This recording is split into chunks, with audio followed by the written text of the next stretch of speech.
My name's Harry Vaughan and I'm an online transformation coach. I help people to gain confidence whilst feeling their absolute best inside and out. In this video, I'm going to show you the 3 most important things to think about when you're starting your running journey that you can implement today so that you can get out the door and start practicing. Firstly, I'm going to go through what my opinion is on what is going to be one of the biggest roadblocks that people have when they want to start running. Then I'm going to take you through the 3 most important things that you need to be thinking about as a beginner runner. And then at the end of the video, I'm going to be showing you my best piece of advice for a starter runner who wants to go from couch potato to Forrest Gump. So what I see as one of the biggest hurdles for people getting into running is they start off way too hard. The amount of times I've heard someone say, oh, I started off running, got into it and went to my first 5K park run for my first ever run. I've sprained my ankle, it got really painful and now I can't run for 8 weeks. Use the next 3 tips wisely and you're going to see your running improve week on week on week. Now let's start off with zone 2. Most people have no idea what this actually means. What this means is you're allowing your body to efficiently utilize oxygen and burn fat as a fuel source. This makes it ideal for building a foundation for longer distances.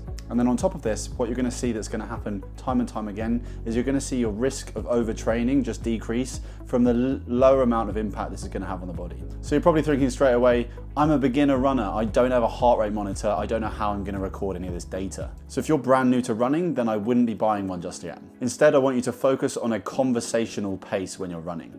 This does not mean you have to go running with a friend and be talking the whole way through the run. It just means that if you're absolutely gassed out and you know that you're in a feeling where you would not be able to talk to someone right now, you're probably running a little bit too fast. So to begin with, I just start off using a really simple technique called the run-walk technique. This would be looking at doing 10 rounds of 1 minute of running and 1 minute of walking, alternating. Over time, you can increase those 1 minute periods of running up by a minute each time. What that's going to do is it's going to allow you to build up this momentum to be able to go, right, I'm now able to run 5 minutes without stopping, and then I have my 1 minute break, and you do that 5 times.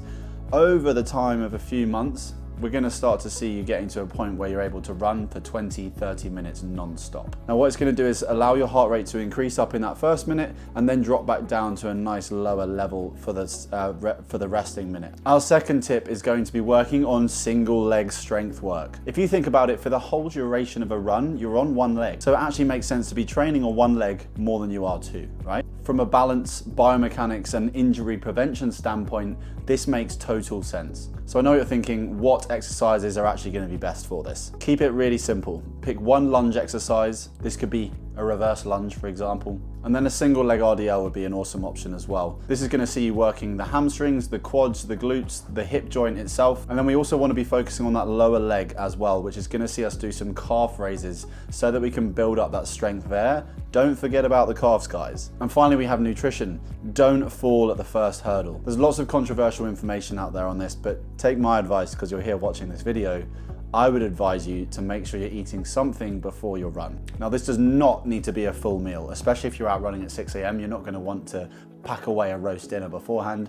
I'd be opting for something like a banana, very simple. What we're looking at is a fast releasing source of carbohydrates. This will give you an immediate burst of energy, which is exactly what you need for that run you're about to smash out. Then we look at additional fuel sources. Any running you're doing under 1 hour, you don't really need any additional fuel sources. When we cross over that hour mark, that's when we start to go into the territory of using gels, using extra food sources as well. This is all something that we're going to cover in the next YouTube video. So as I said at the start of the video, I was going to give you my best piece of advice for someone who is starting out in their running journey. Book a race.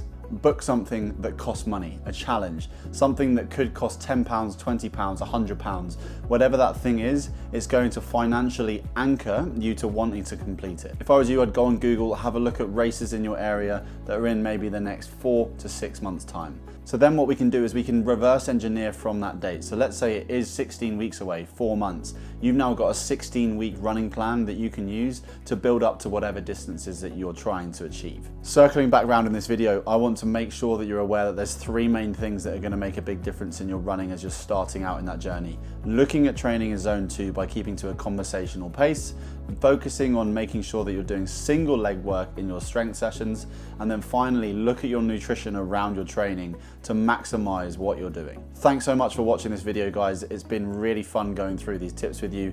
If you wanted to see any more videos like this, please subscribe to my channel, watch the next video, and you will see everything we have to talk about with regards to efficiency in your nutrition for your runs.